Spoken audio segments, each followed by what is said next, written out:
Today's Wednesday, October 18th, 2017, and it is that time of the week. So stay tuned, here it comes. You're tuned in to the Elevator Radio Show, a weekly program dedicated to covering news and information on elevators, escalators, and moving walkways. Produced in the wee hours of the morning, a new show is uploaded every Wednesday, sometimes even before you get out of bed. Listen to some of the comments sent in from our audience. Rob from New York writes, Tom, are you f***ing insane? You actually get up at 2 a.m. each Wednesday to put this show out? Man, you must love elevators. Tim from Illinois writes, I'm not sure why I listened, but ever since I tuned into the first show back in 2007, I've been addicted.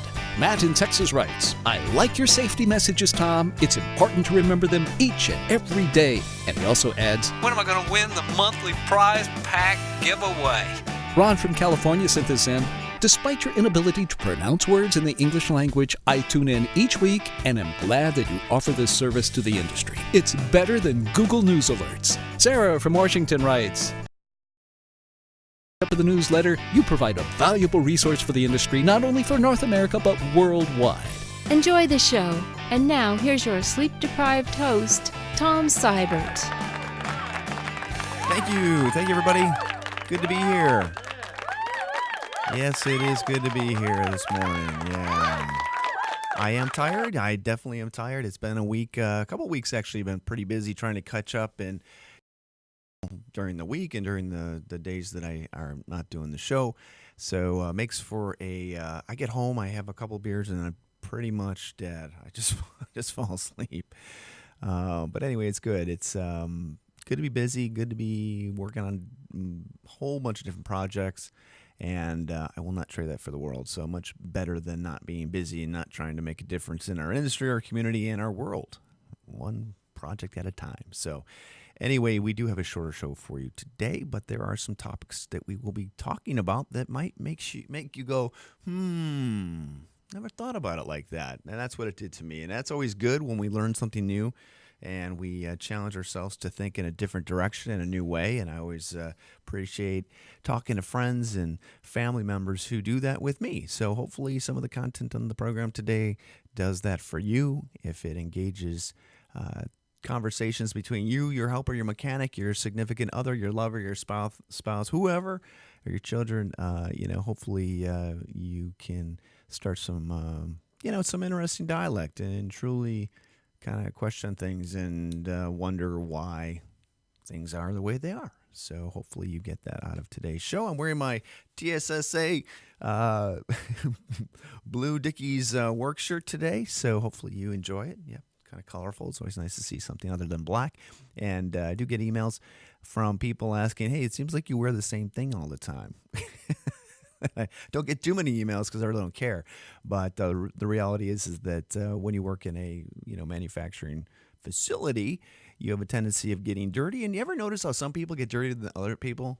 You ever notice that? Like I have people I work with that they could be ripping apart a greasy machine to rebuild it, and yet they come out and they could probably eat a sandwich with their hands because they're spotless. Whereas I, on the other hand, go to pick an order and literally come back and I've got dirt smeared on my face. I've got it everywhere. It's underneath my nails or grease or whatever. And it's not that I can't stay clean. It's just the fact that I seem to indulge in getting dirty, kind of like Pigpen. And as a child, I'll share the story with you, but don't repeat it. When I was a child, I used to go to the park. My mom would play tennis, and I would stick my head in the puddle after a rainstorm. So it was muddy. I still remember, I can close my eyes today, and I can still visualize basically what I was looking at with my head stuck, leaned over into the puddle as my hair got all yucky and grimy and dirty and muddy, and I got to take a bathtub in a plastic pink liner in the backyard with bubbles, and that's probably why I did it. So that's my sharing some stuff with you probably that I shouldn't have. Anyway, which you will probably hold over my head because that seems to happen. Anyway, got a good show for you today, so we'll get right into it and have you out of here in about 20 minutes or so. As always, thanks for tuning in today. Remember safety. Make sure that you are promoting it, you are working safe, you are looking for unsafe conditions and making those better or bringing those to the attention of those you work with. And let's all make a difference to make our world a safer and better one. So we'll cover news of the show next and hopefully have you out of here in no time. Let It would help not to hit the pause button, right? Let this week's news stories give you a lift on what's happening in the vertical transportation arena. Each news segment is organically dug and fresh with news stories of the week. Got lift? If not, stay tuned. Yeah, you can imagine it's sometimes difficult to hit a button and then know, like, okay, there's lots of buttons on my control panel here. So anyway, first news article, which was actually in ABC17news.com, elevator issues at Oak Towers causing concern among residents. There are a couple articles on this, but if you watch the video, okay, I'm going to get off of this because it's going to pre-roll an ad, but if you watch the video of the reporter, you realize that in Columbia, Missouri, perhaps there's probably not a lot going on to have an article like this or a piece like this actually published and put online because it's just interesting. But the reality is that the residential building or housing facility is going through some major renovations, including the installation of an elevator, and that's sometimes not so great. So anyway, you can read about that, but it just got watch the first 10 seconds of the piece. you just gotta to think about what the reporter who's reporting on the story is thinking to herself. She's going, how am I in this market? Why am I talking about elevators?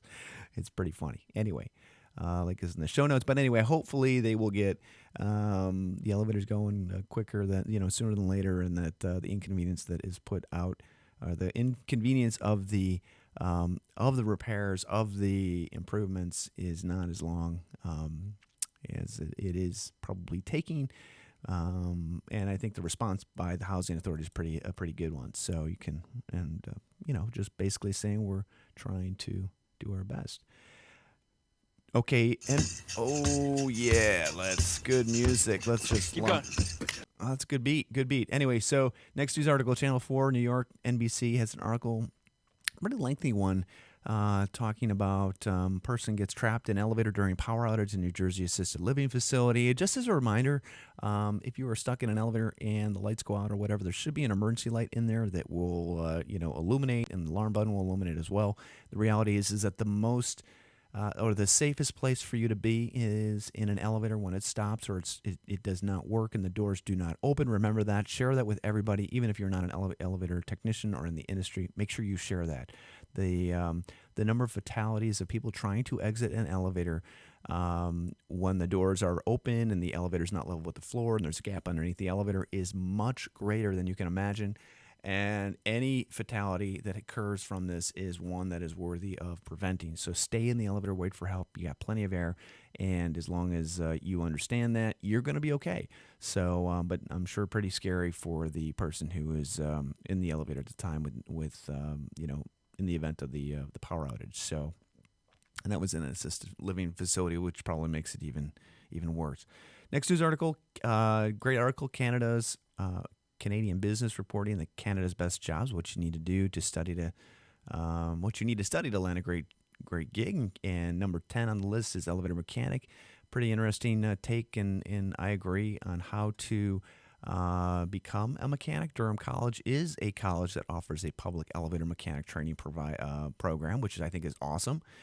So can you imagine going to college to become an elevator technician, or at least an apprentice program, I guess I should say. So pretty interesting as well how if you do want to get into the field, you have to be sponsored by a company and then go through the trades that way. So cool to see that make the list on top of the top 10. So, and that's in Canada and America, United States, I should say. America is the same way. It's probably one of the top 20 jobs. Always one that is talked about or covered when you when you read an article that is posted. Okay, next news article, the Times of India has a very broken article that is, block that. I do not want to subscribe. Screw you. Nope. Get out of here. Anyway, I can't load the article. Hopefully you can't either. And there we go. Housing Society booked after girl loses arm in lift accident. I don't know exactly what that means. I know what the girl losing an arm in a lift means, but I do not know who was booked or what happened. But if you look at the photos here, India is one of those countries that is interesting. I've never been there, just by photos and those I've spoken to. There is a great difference between, equipment and buildings that are I guess built safe or installed safe and those that are not. So, but just terrifying. I'm not quite sure how this exactly happened. A foot got caught in a gate and the lift took off. I don't know if it was in between the lift. I don't quite know. Terrible tragedy, obviously, and I just wish that the how this article was converted made some type of sense, because it doesn't. So, but still bad. And it makes me realize that if any of you travel to India or any other country like China or Malaysia, or, just know that, elevators may not be up to the same codes that we ride them here in North America. Escalators are the same way. Okay, there's a cool article. I've not seen one of these before. The architectmagazine.com has a, oh man, I do not want to skip this ad. Love this. Man, when are they going to realize this stuff doesn't work? Okay, who wrote this? Let's see here. It's Throwback Thursday from last week. Great little piece about the history of elevator design. I'm just scrolling down a little bit. And Mike Jackson wrote this, who is an FAIA, Springfield, Illinois. And he is part of the website, E-Champions Development of the Association of Preservation Technology, which is awesome. I think this is great. They've got a building technology heritage library online of pre-1964 architectural documents. So I think this is cool. A nice little overview of some of the earlier elevators and designs, and I think it's cool that our industry has this, this online article. I mean, Elevator World does the same thing, which is even cooler. Dr. Lee Gray publishes or produces that, and I'm sure you've seen it if you've seen it in the past. Lots of old stuff. Here's another link that shows that same website, or the website that links to Mike, and the elevator catalogs that he has collected, which I think is cool. Yeah, here's an ABC Electric elevators, a bunch of Otis stuff, obviously. Just cool. I mean, it's okay. It's just neat to see the history, because there was a time, as there was, back during the turn of the century, when the automobile industry just took off. Well, the elevator industry was very similar to that. Lots of companies out there producing equipment, and many of which are not around today, unfortunately. So, and you wonder what's going to happen in the next 100 years.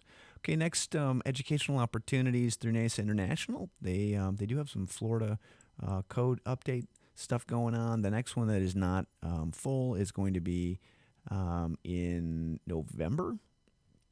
So if you do need continuing education credits, NASA International is your entity to get those, and they have some webinars. They've got some, they have a whole bunch of educational opportunities, and I just encourage you to, if there are, if you do need them, to check them out, obviously. But it's not as if they offer 2 courses or 2 classes a year. They really run the gamut in Canada and North America and United States, I should say, excuse me, on opportunities to get your QEI credits in. So yeah, so check it out. Check out their calendar, become a member, and you will have lots of opportunities. Great group of people as well. Okay, let's see. And they just do a good job for the price that they offer their education for. Okay, courthouse repair will be expedited. You don't see these too often, but I do get phone calls from people going, "Hey, how much is it going to cost to get these parts this quick?" And it's always a loaded question, because 9 times out of 10, you hear they're going to pay everything, but at the same time, they, whatever. When you throw $1 million amount out there, or $1 billion, they just say, "Oh, maybe that's a little too much."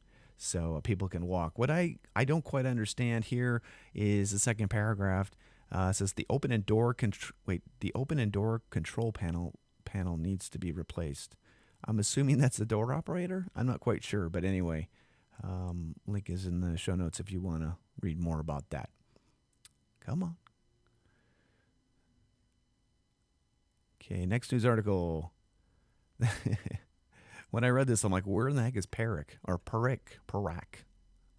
Yeah, apparently in Perak, which is a small entity. I don't know if it's a country necessarily or if it's a province or what it is. It's not a Canada. It is in the Malaysian area.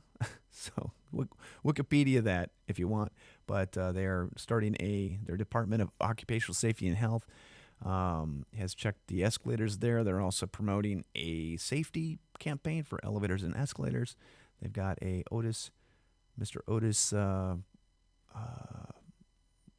thing here. It's a caricature that I believe is promoting safety, but anything to promote escalator safety in malls is definitely a good idea. So I am for that absolutely 100%. No matter how they do it. No matter how they do it. Let's see.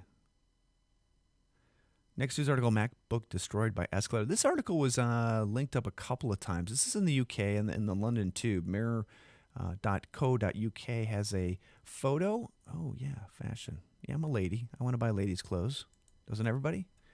Anyway, apparently a businessman put his briefcase down and it got pulled into the escalator, basically breaking or wrecking his MacBook Pro, turning it into a boomerang, it looks like. But what it doesn't share with you is necessarily where he put it, how, where it got pulled in or, what. And I guarantee that he probably was on the escalator, daddling with his phone, and not paying attention, and something got caught, either a handle or something else. What I don't understand is why it's such a big deal for this guy. This almost looks as if it's This almost looks as if it is like a PR stunt. This guy just started a company, and I'm like, well, it's a lot of attention for something like this. If you scroll down a little bit more, there's a video of, I believe that occurred in China, but I could be wrong. Don't quote me on that. Video contains content that some viewers may find disturbing. Absolutely, when you see a child's hand get pulled on the side of an escalator. This child's sitting on the escalator step. Don't sit on the freaking escalator steps. Jesus.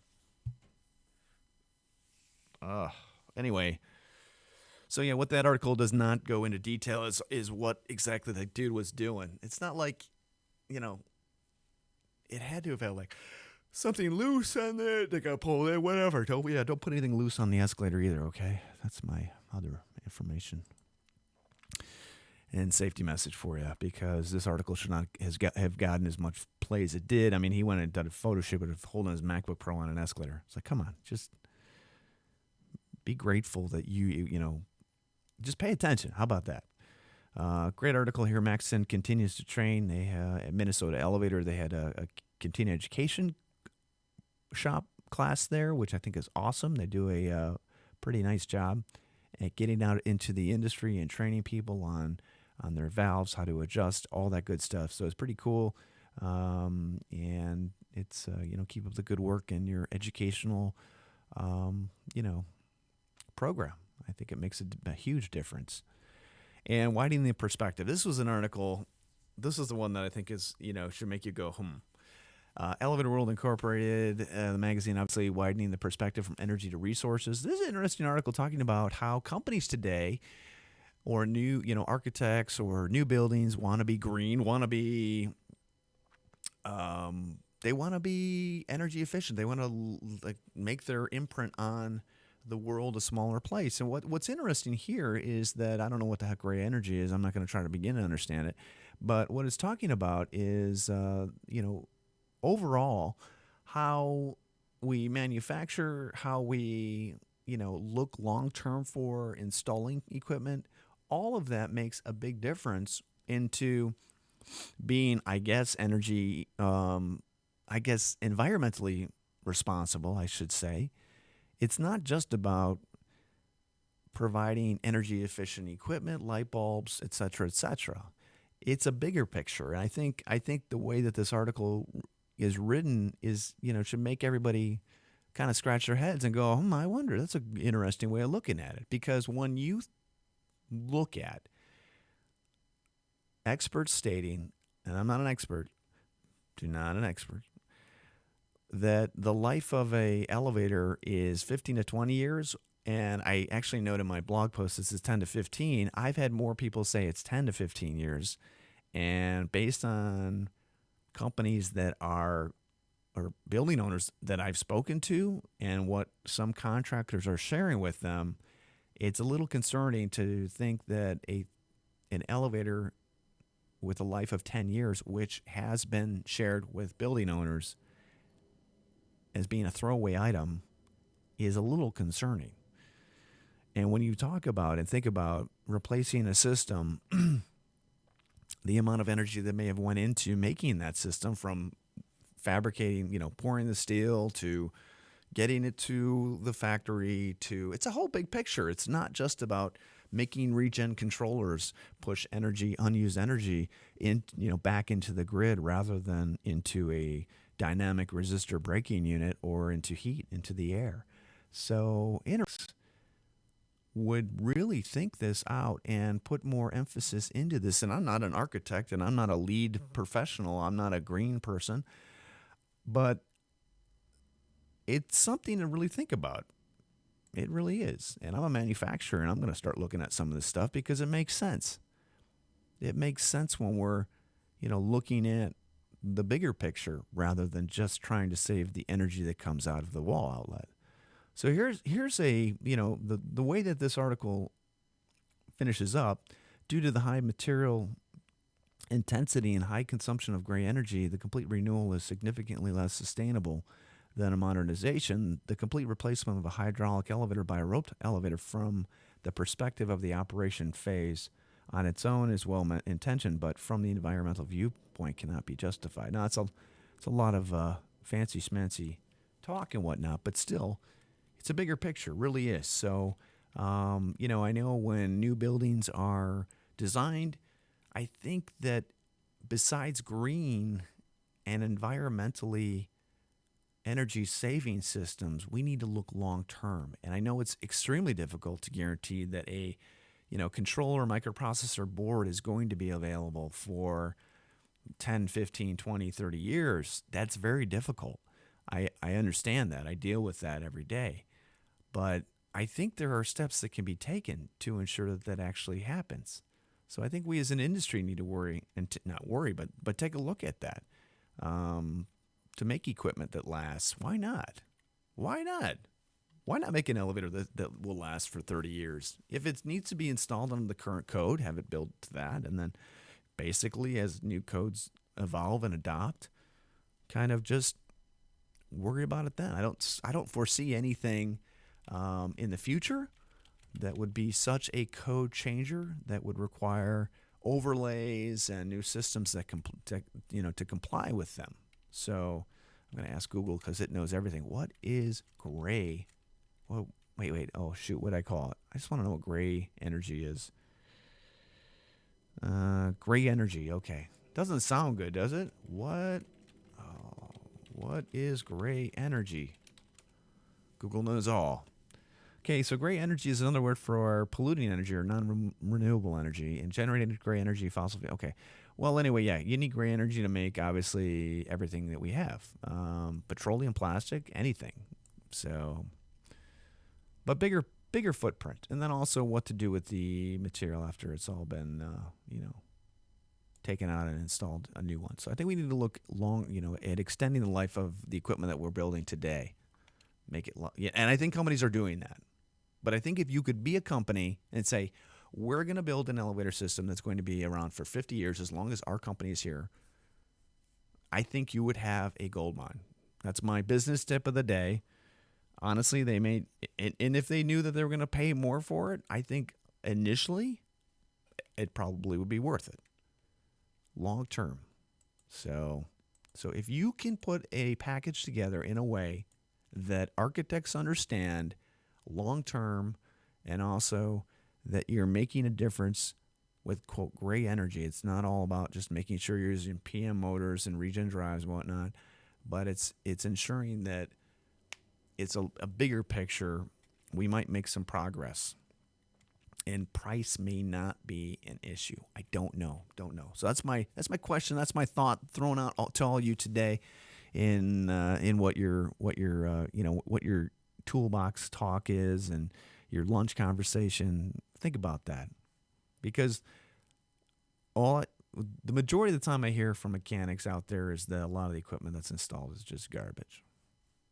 It's just not the same quality that it was, and that's a challenge. So anyway, all right, well, that's going to do for the show, everybody. I do appreciate you tuning in. As always, be safe.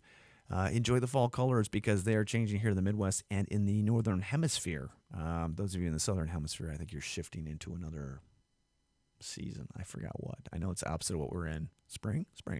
There you go. Anyway, so be safe, be good, spread the word, and we will talk to you next week, everybody. Take care. Bye-bye.